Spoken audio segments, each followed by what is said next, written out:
శుక్లాంబరధరం విష్ణుం శశివర్ణం చతుర్భుజం ప్రసన్నవదనం ధ్యాయేత్ సర్వవిఘ్నోపశాంతయేత్. సర్వమంగళమాంగళ్యే శివే సర్వార్థసాధికే శరణ్యే త్ర్యంబకే గౌరీ నారాయణి నమోస్తుతే.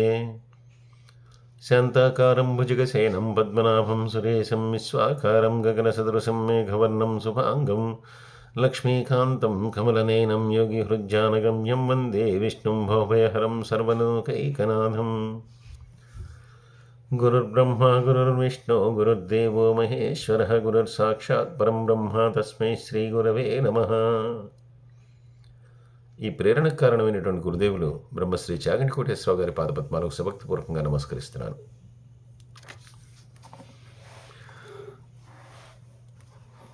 ఇంకా పుష్కర క్షేత్రం యొక్క మహత్యాన్ని గురించి మరొకసారి తెలియజేస్తూ, ఈ పుష్కర క్షేత్రం అనేది అంతరిక్షంలో ఉంది కదా, అటువంటి ఈ పుష్కర క్షేత్రాన్ని మహర్షులు ఎందుకు కీర్తించారు, అలాగే ఈ పుష్కర క్షేత్రాన్ని దర్శించడం ద్వారా వచ్చేటటువంటి ఫలితాలు ఏమిటి అని చెప్పి మళ్ళీ అడిగినప్పుడు, మళ్ళీ పులస్త్య బ్రహ్మ చెప్తూ ఉన్నారు. ఋషీశ్వరులు మునీశ్వరులు వీరందరూ కూడా ఈ పుష్కరంలో స్నానం చేయటానికి వచ్చారు. ఈ పుష్కరం అనేటటువంటిది ఆకాశంలో ఉన్నది. వాళ్ళు పరబ్రహ్మాన్ని ధ్యానిస్తూ ఒక పుష్కర కాలం పాటు, అంటే 12 సంవత్సరాలు అక్కడే గడిపారు. అప్పుడు వెంటనే బ్రహ్మగారు ప్రత్యక్షమయ్యారు. ప్రత్యక్షమైన తర్వాత వారందరూ అడిగారు, ఈ పుష్కర క్షేత్రం అనేటటువంటిది భూమి మీద భూలోకంలో కావాలి, దానివల్ల సర్వజనులు కూడా ఆ పుష్కర క్షేత్రంలో స్నానం చేసి వారందరూ కూడా వారి పాపాలను ప్రక్షాళన చేసుకునేటటువంటి ఫలితం కలుగుతుంది.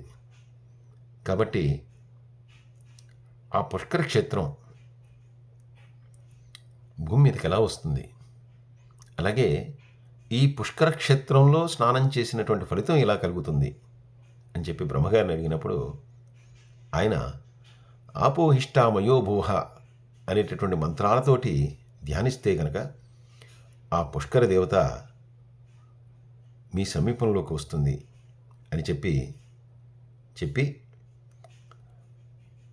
ఈ పుష్కర క్షేత్రంలో సమస్త బ్రాహ్మణులు శాస్త్రబద్ధంగా చేసేటటువంటి కొన్ని పవిత్ర కార్యాల వలన ఆ తీర్థానికి మరింత విశేషత, ప్రాముఖ్యత కలుగుతుంది అని కూడా చెప్పిన తర్వాత ఆ ఋషులందరూ కూడా బ్రహ్మగారికి నమస్కారాలు చేసి ఆ పుష్కర క్షేత్రంలో స్నానం చేశారు. అలాగే ఇంతకుముందు తెలియజేసినట్లుగా కార్తీక పౌర్ణమి భరణీ నక్షత్రంలో వచ్చేటటువంటి తిథినాడు కానీ, లేదు కార్తీక మాసంలో కానీ, లేదు రోహిణీ నక్షత్రయుత పౌర్ణమి కానీ, ఇవన్నీ కూడా ఈ పుష్కర స్నానం చేయటానికి ఉత్తమమైనటువంటి దినములు అని చెప్పి సాక్షాత్తు బ్రహ్మగారే ఈ ఋషీశ్వరులకి మునీశ్వరులకి వీరందరికీ కూడా చెప్పారు. అటువంటి పవిత్రమైనటువంటి పుష్కర క్షేత్రము ఈ మునీశ్వరుల వలన, ఋషీశ్వరుల వలన, బ్రహ్మగారి యొక్క అనుగ్రహం వలన మన భూమి మీదకి వచ్చింది. అటువంటి పుణ్యతమైనటువంటి పవిత్రమైనటువంటి క్షేత్రము ఆ పుష్కర క్షేత్రము అని చెప్పి పులస్త్య బ్రహ్మ చెప్పిన తర్వాత మళ్ళీ పులస్త్య బ్రహ్మని ఆ భీష్ముడు అడుగుతూ ఉన్నాడు, మార్కండేయుడు ఎవరి కుమారుడు, అలాగే అంతటి గొప్ప తపస్వి కావటానికి కారణం ఏంటి, రాముడు శ్రీరాముడు మార్కండేయ మహర్షిని ఎప్పుడు ఎక్కడ కలిశాడు, అలాగే మార్కండేయుని వలన శ్రీరాముడు తెలుసుకున్నటువంటి గొప్ప విషయాలు ఏమిటి, వాటిని గురించి చెప్పమని అడిగినప్పుడు మళ్ళీ మార్కండేయుని యొక్క జన్మ వృత్తాంతాన్ని చెప్తూ ఉన్నాడు. నేను ఇంతకుముందు కూడా మీకు 2-3 సార్లు మనవి చేసి ఉన్నాను. అష్టాదశ పురాణాలని రాసింది వ్యాస భగవానుడే అయినా ఒక్కొక్క పురాణంలో ఆ చెప్పేటటువంటి పద్ధతి కొంచెం తేడాగా అనిపించవచ్చు, కొంచెం భిన్నంగా ఉండవచ్చు. అయితే మూలం మాత్రం ఒకటే అని చెప్పి గ్రహించాలి. ఇక్కడ మార్కండేయుని యొక్క వృత్తాంతాన్ని తెలియజేస్తూ చెప్తూ ఉన్నారు. ఇది శివపురాణాంతర్గత మార్కండేయ పురాణానికి ఇక్కడ దానికి మూలంలో ఏమీ తేడా లేదు, కానీ కొన్ని విషయాలను ఇక్కడ చెప్పినప్పుడు కొంచెం భిన్నంగా అనిపిస్తాయి. అది మాత్రం గ్రహించుకోవాలి. పూర్వకాలంలో మృకండు అనేటటువంటి ఒక సుప్రసిద్ధుడు, చాలా నిష్ఠాగరిష్ఠుడైనటువంటి ఒక మునీశ్వరుడు ఉండేవాడు. ఈయన పిల్లలు సంతానం లేమి కారణంగా భార్య సంతానం కోసం చాలా పరితపిస్తుండగా ఈయన సాక్షాత్తు పరమేశ్వరుడే అటువంటి సంతానాన్ని చేయగలడని చెప్పి భావించి ఈయన భార్యను తీసుకుని కాశీ పట్టణానికి వెళ్ళి ఆ పరమేశ్వరుని గురించి తపస్సు చేశాడు. ఇలా తపస్సు చేయగా ఆ పరమేశ్వరుడు ప్రత్యక్షమై వీరికి ఒక పుత్రుణ్ణి ప్రసాదించాడు. ఈ పిల్లవాడు 5 సంవత్సరముల వయసు వచ్చేసరికి సకల సద్గుణ సంపన్నుడు, సకల సగుణ శోభితుడు అయిపోయాడు. అంతేకాదు ఈ పిల్లవాడు ఏకసంధాగ్రహి కాబట్టి తండ్రి వేదాంగ పారంగతుడు తండ్రి నుంచి శాస్త్రాలన్నింటినీ కూడా చక్కగా ఈ 5వ సంవత్సరానికి అన్నీ కూడా ఆకలింపు చేసేసుకున్నాడు. ఒక్కసారి చెప్తే చాలు, మళ్ళీ తిరిగి పాఠాన్ని రెండోసారి చెప్పవలసినటువంటి అవసరం లేనటువంటి పిల్లవాడు. మనకిప్పుడు కొంచెం శివపురాణానికి ఈ పద్మపురాణానికి భిన్నంగా ఉండేటటువంటి అంశం ఇప్పుడు మనకి ఇక్కడ కనిపిస్తుంది. ఈ పిల్లవాడు అంత గొప్పగా శాస్త్రాన్ని ఆకలింపు చేసుకుని భవిష్యవాణిని కూడా చెప్పగలిగేటటువంటి సమర్థుడయ్యాడు అని చెప్పి చెప్తూ ఉన్నారు. ఇలా ఒక జ్ఞానిగా మార్పు చెందినటువంటి ఈ కుర్రవాణ్ణి సాక్షాత్తు మురకండుడే, నాయనా నీ ఆయుర్దాయాన్ని లెక్కించి చెప్పవయ్యా, నాకు వినాలని ఉంది అని చెప్పి అడిగాట. మురకండు అంటే మార్కండేయుని యొక్క తండ్రి ఇలా అడగ్గా వెంటనే ఈ మార్కండేయుడు, నువ్వు కలత చెందనంటే నేను చెప్తాను అని అన్నప్పుడు మురకండు ఒక్కసారి ఆశ్చర్యపోయి, అంత కలత చెందవలసినటువంటి విషయం ఏముంది, అయినా కూడా అదేదో నాకు తెలుసుకోవాలని ఉంది కాబట్టి తప్పకుండా చెప్పవే అని చెప్పి అడిగినప్పుడు బ్రహ్మదేవుడు ఇచ్చినటువంటి ఆయుర్దాయం నాకు కేవలం 6 మాసాలు మాత్రమే మిగిలి ఉంది అని చెప్పి ఈ పిల్లవాడు చెప్పాట. ఇది మనకి శివపురాణంలో మరొక విధంగా తెలియజేయబడుతుంది. ఎప్పుడైతే ఈ మాట చెప్పాడో మృకండు ఒకసారి అదిరిపోయాడు. కేవలం బ్రహ్మగారు నిర్ణయించినటువంటి ఆయుర్దాయం కేవలం 6 మాసాలు మాత్రమే ఉందని చెప్పి జ్ఞాని అయినటువంటి తన కుమారుడైనటువంటి మార్కండేయుడు చెప్పాడు. ఇప్పుడు ఏం చేయాలి? ఏం చేస్తే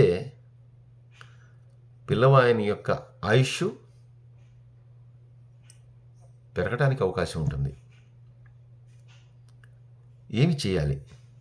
తపస్సు చేద్దామా? 6 నెలల కాలం చాలదేమో. 6 నెలల లోపల తను అనుకున్నది సాధించలేకపోవచ్చు. ఈ లోపల సమయం అయిపోతుంది. ఎందుకంటే అంతకుముందు తనకు కుమారుడు కావాలని చెప్పి అనేక వందల సంవత్సరాలు తపస్సు చేస్తే ఈ పిల్లవాడు తమకు కలిగాడు. ఇప్పుడు కేవలం 6 నెలల వ్యవధి ఉన్నటువంటి ఈ సమయంలో తపస్సు చేసి ఆ కార్యాన్ని సాధించడం సాధ్యమా? మరి ఏం చేయాలి?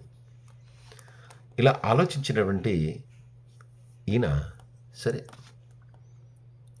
కనీసం కుమారుణ్ణి కన్నందుకు ఒక ముచ్చటనైనా చేద్దాం అని చెప్పి ఆ కుర్రవాడికి ఉపనయనాన్ని చేయాలని చెప్పి ఉపనయన సంస్కారానికి శ్రీకారం చుట్టాడు. ఈ ఉపనయన సంస్కారానికి ముహూర్తం పెట్టుకుని వెంటనే ఆ ఉపనయన మహోత్సవాన్ని చేశాడు. ఈయన మునీశ్వరుడు కాబట్టి అనేక మంది మునులు, ఋషులు వీళ్ళందరూ కూడా ఈ ఉపనయన మహోత్సవానికి విచ్చేశారు. వచ్చిన వాళ్ళందరికీ కూడా వటువుగా ఉన్నటువంటి ఈ మార్కండేయుడు నమస్కరించాడు. వాళ్ళందరూ కూడా ఆయుష్మాన్ భవ అని చెప్పి అందరూ కూడా చక్కగా దీవించారు. ఇలా దీవించిన తర్వాత ఈయన చాలా ఆనందపడ్డాడు. ఎందుకంటే మనకి పెద్దలు చెప్పినటువంటి ఒక సామెత ఉంటుంది. 10 మంది ఏదైనా ఒక మంచి విషయాన్ని కనుక చెప్తే కనుక అది తప్పకుండా జరుగుతుంది అని చెప్పి. అలాగా ఇంతమంది నిష్ఠాగరిష్ఠులైనటువంటి మునీశ్వరులు వీళ్ళందరూ కూడా దీర్ఘాయుష్మానుభవ అని చెప్పి తన కుమారుణ్ణి దీవించారు. కానీ బ్రహ్మగారు ఇచ్చినటువంటి ఆయుర్దాయం మాత్రం 6 నెలలే మిగిలింది. 6 నెలల్లో ఇప్పటికే కొంత సమయం గడిచిపోయింది కూడా. కాబట్టి ఇది ఎలా సాధ్యమవుతుంది, ఏమవుతుంది? ఈయనకు కూడా చాలా ఆందోళనగా ఉంది, భయంగా ఉంది. దాంతో ఆయన ఇలా ఆలోచిస్తూ ఉండగానే 5 మాసాలు గడిచిపోయి 5 మాసాల తర్వాత మరొక 20 రోజులు కూడా గడిచిపోయి ఇంకా 10 రోజులు మాత్రమే వ్యవధి ఉంది అన్నటువంటి సమయంలో సప్తర్షులందరూ కూడా ఒకసారి మృకండుని యొక్క ఆశ్రమానికి విచ్చేశారట. భక్తి శ్రద్ధలతో కూడా వారందరినీ కూడా ఆదరంగా ఆహ్వానించి వారందరికీ కూడా అతిథి సత్కారాలను చేసి వారందరికీ కూడా నమస్కరించి వారి యొక్క పాద తీర్థాన్ని తన శిరస్సుల మీద జల్లుకున్న తర్వాత ఈ పిల్లవాడిని వారందరూ కూడా చిరంజీవి వర్ధిల్లు అని చెప్పి వారందరూ కూడా ఆశీర్వదించారట. అప్పుడు ఇంకా ఈ తండ్రి మనసు ఆగలేదు. వెంటనే ఆ సప్తర్షులందరికీ కూడా నమస్కరించి, మహానుభావులు మీ అందరూ కూడా మా ఆశ్రమానికి విచ్చేశారు, మాకెంతో కూడా ఇది శ్రేయోదాయకం. మీ అందరూ కూడా మా పిల్లవాడిని చిరంజీవి కమ్మని ఆశీర్వదించారు. అయితే నాకు భయం వేస్తోంది. ఒక విషయాన్ని మీకు తెలియజేయాలనుకుంటున్నాను. ఈ పిల్లవానికి కేవలం 6 నెలల ఆయుష్ మాత్రమే, అంటే 5 సంవత్సరాల 6 నెలల ఆయుష్ మాత్రమే ఉందిట. ఇప్పటికే ఆ సమయం కేవలం 10 రోజులు మాత్రమే ఉంది. ఇటువంటి స్థితిలో మీ అందరూనేమో ఈ రకంగా దీవించారు. అంతకుముందు వచ్చినటువంటి మునీశ్వరులు, ఋషీశ్వరులు వీరందరూ కూడా ఆయుష్మాన్ భవ అని చెప్పి దీవించారు. మీ ఆశీర్వచనం మరి అది ఎలా నెరవేరాలి? మీ ఆశీర్వచనం కనుక ఫలించకపోతే అది గొప్ప విపత్తు కదా. మరి బ్రహ్మగారులకి ఇచ్చినటువంటి ఆయుర్దాయమా, మీ ఆశీర్వచన బలమా? ఇప్పుడు ఏది నిజమవుతుంది అనేది నాకు చాలా భయంగా, ఆందోళన కలిగిస్తోంది అని చెప్పి అన్న తర్వాత వాడు కూడా ఒకసారి ఆలోచించి అందరం కూడా ఈ రకంగా ఆశీర్వదించిన తర్వాత ఈ ఆశీస్సులు కనుక ఫలించకపోతే కనుక లోకంలో పెద్ద అపవాదే వస్తుంది కదా. ఎందుకంటే ఒక చక్కని ఆశీర్వచనం ఇచ్చినప్పుడు ఆ ఆశీర్వచనం ఫలించకాలి, కానీ దానికి వ్యతిరేకంగా జరిగితే ఆశీర్వచనం ఇచ్చేటటువంటి వాళ్ళ మీద గౌరవం పోతుంది కదా. అందుకని ఏం చేయాలని చెప్పి వాళ్ళు కూడా వెంటనే స్వయంగా ఈ బాలుని వెంట తీసుకుని వాళ్ళందరూ కూడా బ్రహ్మలోకానికి వెళ్ళిపోయారట. చూడండి, అంటే సప్తర్షులు ఎక్కడైనా కూడా ఎక్కడికైనా కూడా వెళ్ళగలరు, ఎక్కడికైనా కూడా ఎక్కడి నుంచైనా కూడా రాగలరు. వాళ్ళకి ఆ కామగమన విద్య తెలుస్తుంది, కామరూపం ఉంటుంది.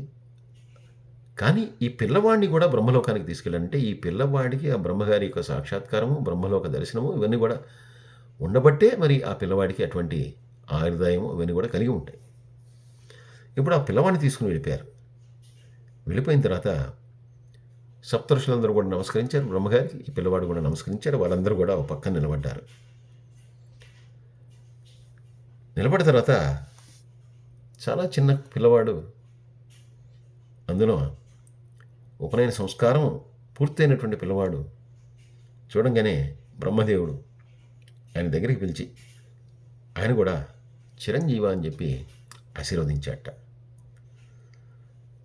ఆశీర్వదించి ఈ సప్తఋషుల వైపు తిరిగి, ఏమిటి విశేషం, ఏంటి మీ అందరూ కూడా ఇక్కడికి వచ్చారు, ఏమైనా విశేషం ఉందా అని చెప్పి అడిగట.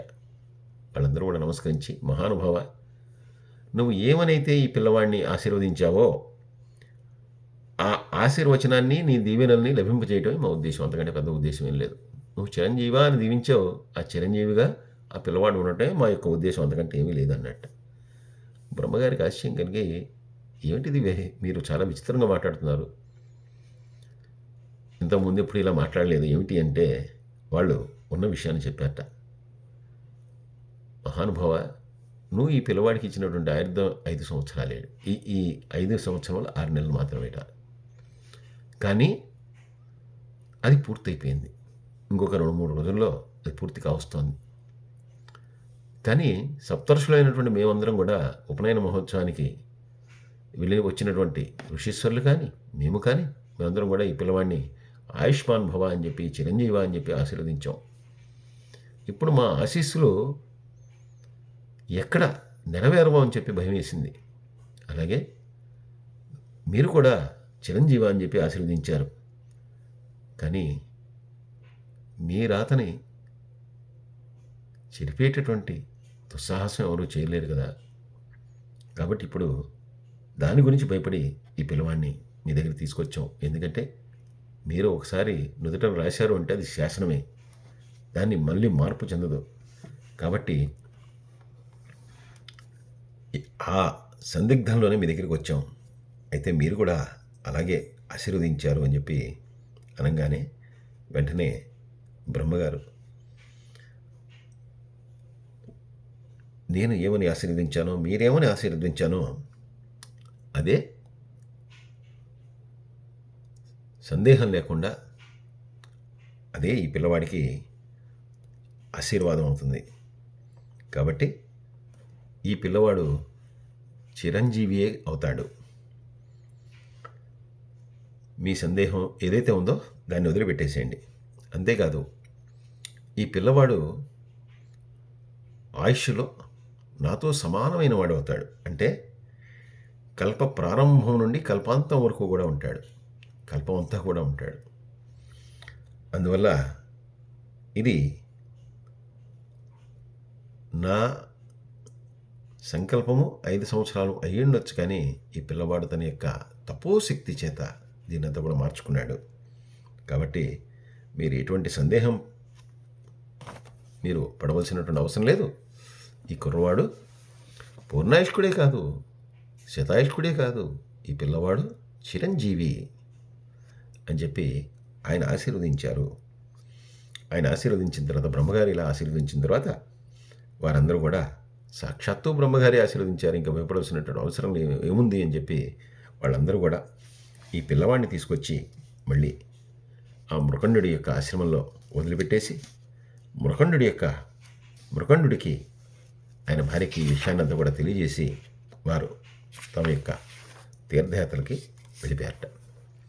పరమాశ్చర్యంతో బ్రహ్మలోకాన్ని దర్శించి, బ్రహ్మగారిని దర్శనం చేసుకుని వచ్చినటువంటి ఆ మార్కండేయుని దర్శించినటువంటి ఆ మృకండు అటువంటి కుమారుణ్ణి పొందటం తమ యొక్క అదృష్టంగా భావిస్తూ ఆ పిల్లవాడిని ఆలింగనం చేసుకుని ముద్దులు పెట్టుకుని, నువ్వు మాకు వరప్రసాదం అయ్యా, నువ్వు మహాప్రసాదానివి, నువ్వు ఇంత గొప్పగా మా వంశంలో జన్మించావు, నీ తపస్సుతోటి దీన్నంతా సాధించావు అని చెప్పి ఆ మృకండ మహర్షి చాలా ఆనందపడిపోయాట. ఇలా తన యొక్క తపశ్శక్తితోటి భగవంతుడి యొక్క, బ్రహ్మగారి యొక్క రాతనే మార్చేసినటువంటి వాడు మార్కండేయుడు. ఇది మనకి శివపురాణ అంతర్గతంగా ఈయన యొక్క ఆయుర్దాయము కేవలం పరిమితమైంది అని చెప్పి తెలుసుకున్నటువంటి తల్లిదండ్రులిద్దరూ కూడా విపరీతమైనటువంటి క్లేశంలో ఉండగా సాక్షాత్తు పరమేశ్వరుని యొక్క అనుగ్రహంతో మృకండునికి జన్మించినటువంటి ఈ పిల్లవాడు తపస్సు చేసుకుంటానని చెప్పి గొప్ప తపస్సు చేస్తే పరమేశ్వరుణ్ణి మెప్పించి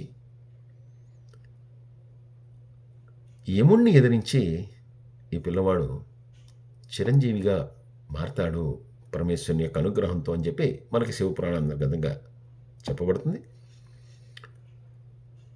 నేను ముందుగా చెప్పినట్లుగా మూలం ఒకటే. పిల్లవాడు ఆయుష్ను తిరిగి పొందాడు అనేటటువంటిది రెండిట్లో కూడా అదే విషయం చెప్పబడింది, కానీ కొంచెం భిన్నంగా చెప్పబడింది అనే విషయాన్ని మాత్రమే గ్రహించగలరు. ఇలాగా ఈ పిల్లవాడు పూర్ణాయుష్కుడిగా చిరంజీవిగా మారిన తర్వాత ఈ పిల్లవాడు కూడా చక్కగా ఆ పుష్కర తీర్థంలో అనేక సంవత్సరములు తపస్సు చేయటమే కాకుండా ఆ పుష్కర తీర్థంలో తన యొక్క ఆశ్రమాన్ని కూడా ఆయన నెలకొల్పాడు. కాబట్టి భీష్మ ఈ మార్కండేయ ఆశ్రమము అనేటువంటిది ఈ పుష్కర తీర్థంలో ఉంది.